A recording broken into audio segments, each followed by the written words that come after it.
muy bienvenidos a este podcast. Antes de comenzar el capítulo les quería pedir disculpas por la ausencia y por haberme demorado en subir un nuevo capítulo. Lo que pasa es que con mi pareja nos estamos cambiando de ciudad. Bueno, ya nos cambiamos, ya estamos instalados, pero todo este proceso me costó un poco poder grabar el capítulo debido a la mudanza, a que tenía las cosas guardadas. Fuera de eso, en el día de hoy me gustaría hablar de los trastornos del espectro autista, porque considero que si estamos hablando de salud mental, es súper importante abarcar este tipo de trastornos debido a que hay muchos mitos y mentiras y cosas por el estilo rodeando un poco lo que es esto. Y es muy importante porque estos mitos, mentiras, cosas que dicen que son falsas respecto al trastorno afectan a cómo los padres ven a sus hijos que tienen este autismo o trastorno del espectro autista. Por lo tanto es súper importante abarcar esto en este podcast. Y antes de comenzar, les quería pedir el favor si alguien que esté escuchando esto conoce a alguien, un nutricionista o un nutricionista que sepa sobre trastornos de la conducta alimentaria en la infancia, porque me gustaría hacer una entrevista de este tema para subirla aquí a este mismo programa. Así que si conocen, me serviría mucho si me contactan por mis redes sociales para poder coordinar una entrevista. Así que sin más vamos a comenzar el capítulo del día de hoy.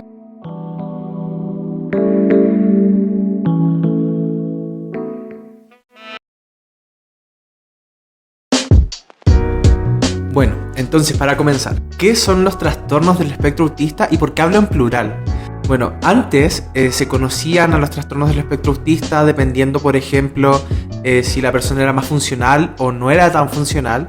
Y también había otra categoría que se denominaba Asperger. Hacía una separación muy grande, discriminatoria entre las personas que eran autistas debido a que eran consideradas como autistas más funcionales versus autistas que no eran funcionales y por lo tanto no se iban a poder involucrar en la sociedad en un futuro. Por lo tanto, la palabra Asperger ya no se utiliza, ya no debe ser considerada como un criterio diagnóstico o como un diagnóstico como tal. Es más, hay muchos profesionales como psiquiatras, como terapeutas ocupacionales, como fonoaudiólogos que siguen ocupando el concepto de Asperger para denominar a estos autistas más, entre comillas, funcionales, y se rehúsan a cambiar esta categoría diagnóstica porque consideran que no es necesario o que están cometiendo un error. Pero el error lo están cometiendo al seguir creando esta barrera divisoria entre autistas que son más sociales, por ejemplo, que tienen más capacidades de lenguaje o que no tienen ninguna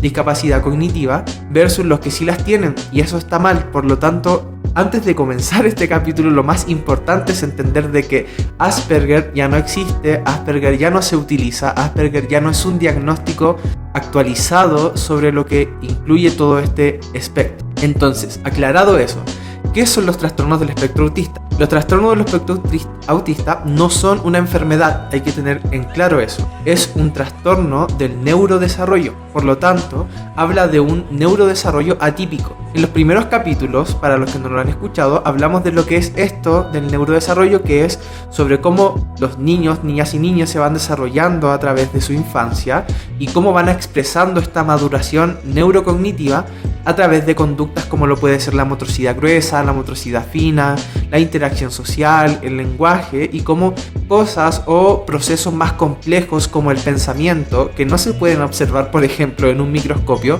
se expresan a través de estas conductas.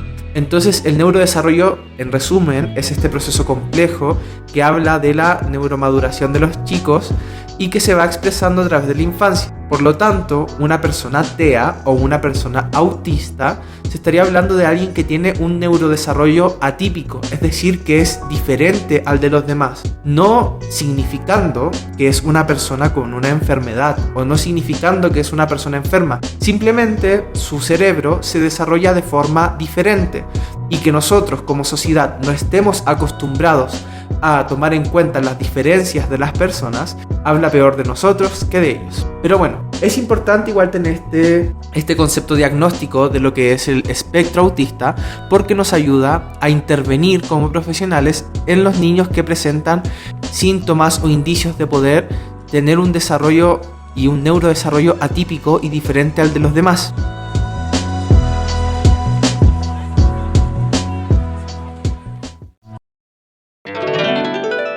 Pero, ¿cómo se puede identificar el autismo? ¿O cómo puedo saber, por ejemplo, que un paciente, que un alumno o que mi hijo está dentro del espectro autista? Para empezar, estos niños tienen problemas de la interacción social, comunicacionales y conductuales significativos. No siempre son los tres al mismo tiempo y no siempre se presentan con una intensidad totalmente elevada, pero sí se pueden presentar dos o uno de esos. Por ejemplo, hay chicos autistas que pueden hablar, o sea, que pueden expresarse de forma correcta a través del lenguaje. Sin embargo, su interacción social se ve limitada debido a que les cuesta empatizar con los demás. Entonces, podemos ver daños, problemas o inconvenientes en estas tres áreas principales, que es el área social, el área comunicacional y el área conductual.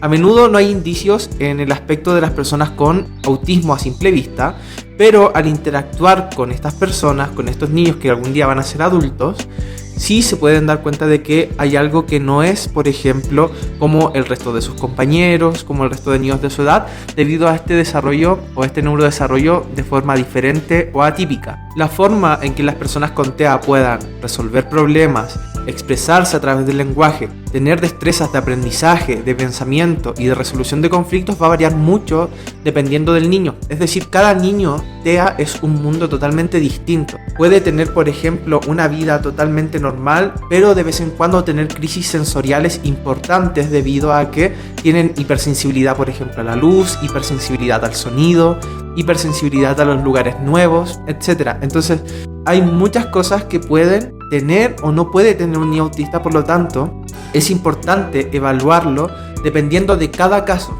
Ahora, algunos de los signos y síntomas que pueden tener los niños TEA pueden ser muy variados. Por ejemplo, en la edad temprana o en la infancia, en la primera infancia, pueden demostrar no señalar objetos para demostrar su interés. Por ejemplo, es muy importante cuando los niños pequeños señalan objetos para que se los pasen, para indicar algo, para mostrar algo que les gusta, para mostrar algo que quieren, por ejemplo.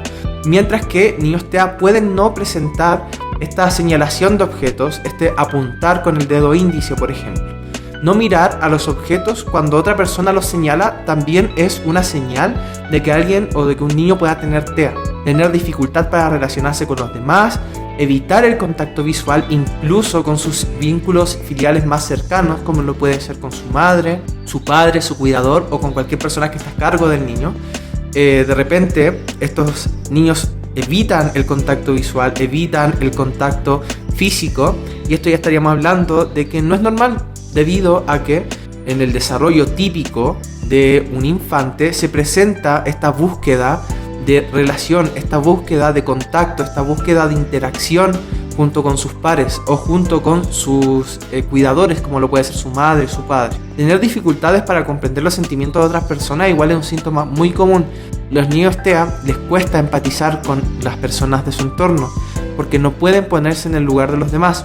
Aquí se ve afectado algo que es conocido últimamente, que ha estado como muy popular, que es la mentalización. La mentalización se ve afectada en los niños con TEA. No pueden inferir cómo se siente una persona al mostrar, por ejemplo, un semblante triste. No pueden inferir cómo se siente una persona si le pasa algo malo, por ejemplo, porque les cuesta ponerse en el lugar de los demás. Otros síntomas puede parecer no estar consciente, es decir, como que están mirando a la nada, como que están perdidos en algo, repetir acciones una y otra vez, que son conocidas como estereotipias, tener dificultades para adaptarse cuando hay un cambio de rutina, es decir, son niños que van a ser muy estructurados, por lo tanto es súper bueno crearles rutinas, hacerles horarios, hacerle, por ejemplo, en la mañana nos vamos a levantar, vamos a comer este desayuno. Esto se llama anticipación, es decirle lo que va a suceder para que el niño o niña se haga una idea de lo que va a suceder o de lo que está sucediendo. También pueden tener reacciones poco habituales al olor, al gusto, al aspecto o al tacto de algunas cosas.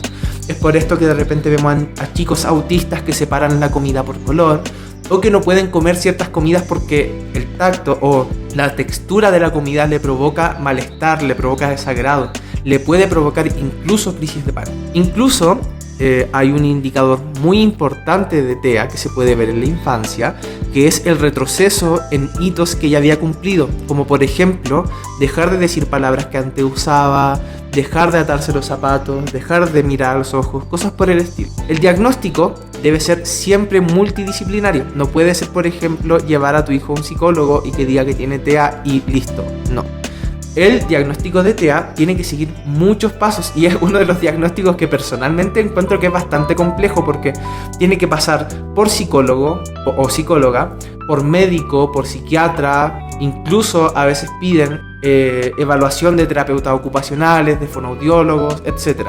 Pero los principales dos agentes encargados de diagnosticar el TEA son los psicólogos, los neurólogos y los médicos. Esos son los principales, tres profesionales encargados de diagnosticar el TEA y pueden verse reforzados por terapeutas ocupacionales, fonoaudiólogos, psicopedagogos o incluso por pedagogos comunes, como puede ser un profesor.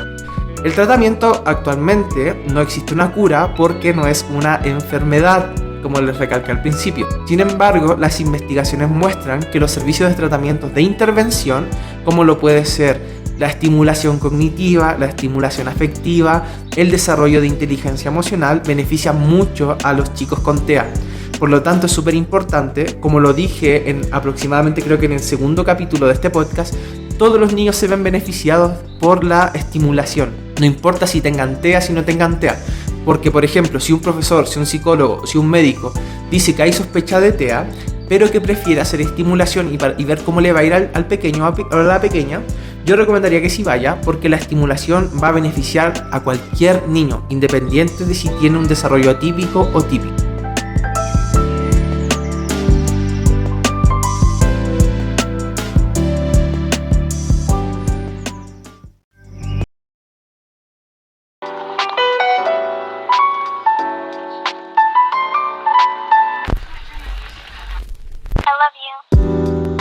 Y bueno, muchas gracias a todos por escuchar el capítulo de hoy. Espero puedan agregarlo a su biblioteca y puedan comentar por mis redes sociales qué les pareció. Nos vemos en el siguiente episodio.